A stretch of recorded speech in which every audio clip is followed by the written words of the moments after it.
Iran खुद भी जिम्मेदार है कि उस पर बार बार इसराइल और अमेरिका मिलकर जंग मुसल्लत कर रहे हैं। आयतुल्लाह ख़ामेनी साहब ने ये फतवा जारी किया हुआ है कि एटम बम बनाना जो है वो गैर शरई है, क्योंकि ये लाखों की तादाद में लोगों को मार देता है। बिल्कुल ठीक है, इस्लाम इस बात के मना करता है कि आपको इतनी बड़े तादाद में बेगुनाह लोगों को नहीं मारना चाहिए, लेकिन फिर आप एक तरफ तो बनाना नहीं है आपने, और दूसरी तरफ आपने उसकी यूरेनियम की अफसरदगी जो है वो 60% पर रखी हुई है कि हमने इस पर रखनी है आपको, जबकि बिजली पैदा करने के लिए पुरअमन मकासद के लिए तो आपको अंडर 20% चाहिए होती है। तो ये मुनाफकत क्यों, और इसी चीज़ को इस्तेमाल करके वो बार बार आपके ऊपर हमला करना चाहते हैं। पाकिस्तानियों को अलबत्ता अल्लाह का शुक्र अदा करना चाहिए कि कुछ लोगों की गद्दारी की वजह से पाकिस्तान ये बम बनाने में कामयाब हो गया था।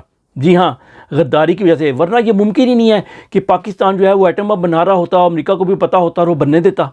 मेरा तो ज़हन ये मानने को तैयार नहीं है कि कुछ साइंसदानों और इंजीनियर्स ने पाकिस्तानी एस्टेब्लिशमेंट से गद्दारी ना की हो। डेफिनेटली उनकी रुकावट डालने के बावजूद उन्होंने चोरी छुपे ये बम बना लिया।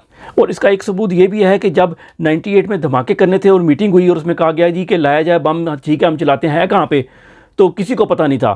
तो फिर चंद साइंसदानों ने बताया नहीं जी हमने सब कुछ तैयार किया हुआ है, और उनके साथ सिक्योरिटी फोर्सेस के भी गद्दार शामिल थे। जी हाँ, गद्दार मैं इसलिए कह रहा हूँ कि अगर आज वो होते तो वो गद्दार ही कहलाए जाते, डॉक्टर अब्दुल कदीर खान की तरह। और ईरान के साथ मसला ये हुआ है कि उनके यहाँ कोई मुहिब्बे वतन गद्दार पैदा नहीं हुआ।